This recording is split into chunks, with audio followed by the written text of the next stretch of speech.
ব্যক্তিগত কিছু রাখার জন্য দেখবেন আলমিরা থাকবে। এখানে আপনাদের বই বা ব্যাগ সব কিছু এগুলোতে রাখা যায়। এখানে আলনা আছে, 3টা আলনা থাকে একটা রুমে, কাপড় চোপড় রাখা যায়, সুন্দর একটা পরিবেশ। যাই হোক, আমার আসসালামু আলাইকুম। আজকে আপনাদের দেখাবো আমাদের রাজশাহী আইএসটির হোস্টেল। ভিডিওটি দেখলে আপনারা হোস্টেল সম্পর্কে সব জানতে পারবেন। রাজশাহী আইএসটিতে হোস্টেলে কতটি রুম রয়েছে এবং কী কী রয়েছে। আমি এখন হোস্টেলের নিচতলায় আছি।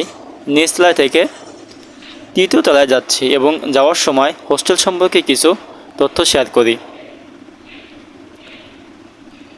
আমাদের হলে মোট 50টি রুম রয়েছে এবং প্রতিটি রুমে 4 জন করে থাকার ব্যবস্থা রয়েছে এবং হোস্টেলে রয়েছে একটি ডাইনিং রুম, একটি আড্ডা দেওয়ার রুম এবং একটি মসজিদ।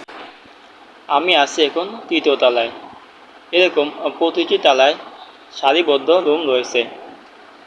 প্রতিটি তলায় এরকম 2টা করে ইউনিট রয়েছে এবং 2টা ইউনিটে 7টি করে রুম রয়েছে। চলুন পুরো ভিডিও দেখে আসি। হোস্টেলের এমন একটা জায়গায় আসছি যেখান থেকে দাঁড়াইলে পুরো হোস্টেল দেখা যায়। এটা হচ্ছে আমাদের হোস্টেলের কৃষ্ণচূড়া গাছ।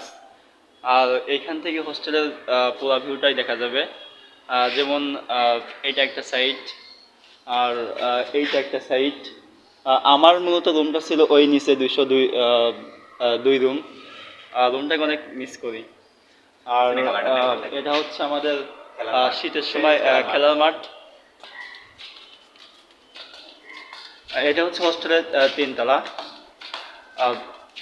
দেখতে পাচ্ছেন এটা একটা সাইড, খেলার অস্ত্র, ক্যারাম বোর্ড। এটা অনেক খেলছি আমার ফার্স্ট ইয়ারে থাকতে। এখন আমরা আর এখন যে একটা জায়গায় নিয়ে যাব, সবচেয়ে সিক্রেট একটা জায়গা। এখানে নিরিবিলি একটা জায়গা, অবসর সময় কাটানোর একটা জায়গা, ফাঁকা জায়গা। এখান থেকে বাইরে দেখতে পাবেন আইএসটির পিছে পুকুর। আর এটি হচ্ছে আমাদের হোস্টেল মসজিদ। এখানে হয়ে থাকে। যাই হোক, এখন আটকানো, যার কারণে আপনাদের দেখাতে পারলাম না। এটা হচ্ছে হোস্টেলের 2য় তলা। আর এটা হচ্ছে মসজিদ। যেহেতু এখন নামাজের সময় না, অফ করা আছে, বাইরে থেকে মসজিদটা দেখাই। সুন্দর একটা মসজিদ। যারা নামাজ কালাম পড়ে চাইলে নিরিবিলিতে নামাজ কালাম পড়তে পারে। সব সুযোগই আমাদের হোস্টেলে আছে।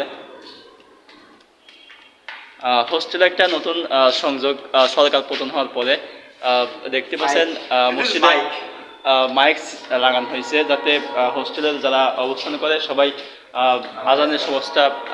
আজানের আওয়াজটা শুনতে পারে। তো এখন যাচ্ছে আমার রুম দেখাবো, যদিও আমি এখন রুমটা থাকি না। এটা হচ্ছে আমার একটা ঠিকানা ছিল, দোতলা। এখানে আমি দীর্ঘ 2 বছর ছিলাম। তো দেখা যাক হচ্ছে আমার রুমে চলে যাই কে কে আছে। এটা হচ্ছে 202 নম্বর রুম, যেখানে আমি থাকতাম। আমাদের ছোট ভাই আবিদ, ওর সাথে দেখা পরিচিত একজন মুখ। এরকম হয়ে থাকে হোস্টেলের রুমগুলা মতো। আমার সিটটা ছিল এইটা। এখানে আপনারা দেখতে পারবেন পড়াশোনা করার জন্য একটা টেবিল থাকবে, সুন্দর টেবিল, বই রাখা যাবে, বসার জন্য চেয়ার, সুন্দর একটা বেড। চাইলে নিজের মতো করে সাজায় নেওয়া যাবে একটা রুমটাকে। একটা রুমের মতো 4টা সিট থাকে। একটা সিট, 2টা সিট, 3টা 4টা সিট। এখানে সবাই সবার ব্যক্তিগত কিছু রাখার জন্য দেখবেন আলমিরা থাকবে। এখানে আপনাদের বই বা ব্যাগ সব কিছু এগুলোতে রাখা যায়। এখানে আলনা আছে, 3টা আলনা থাকে একটা রুমে, কাপড় চোপড় রাখা যায়, সুন্দর একটা পরিবেশ। যাই হোক, আমার 202 নম্বর রুম যেখানে আমি থাকতাম চলে যাচ্ছি।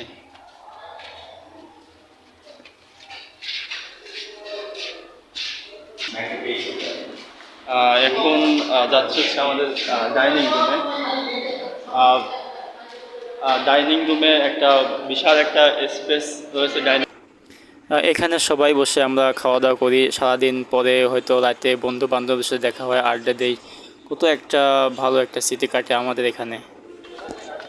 এই যে হোস্টেল থেকে বের হয়ে যাচ্ছি, এটা হচ্ছে রাজশাহী শামীম ছাত্রাবাস গেট। হোস্টেলের রাস্তা দিয়ে আমরা হেঁটে কলেজের দিকে যাচ্ছি। আর রাস্তা দিয়ে যাওয়ার সময় আপনার একটা জিনিস দেখতে পারবেন, পাশে হচ্ছে আমাদের মেয়েদের হোস্টেল। এটা হচ্ছে ছেলেদের হোস্টেল, এটা হচ্ছে মেয়েদের হোস্টেল। সরাসরি আই কন্ট্যাক্ট বা কিছু হতে পারে এখান থেকে।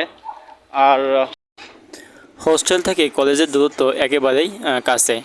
হোস্টেল থেকে কলেজে যাওয়ার সময় আপনি দেখতে পারবেন বয়েজ হোস্টেল, গার্লস হোস্টেল এবং একাডেমিক বিল্ডিং মনে হচ্ছে একেবারেই কাছে।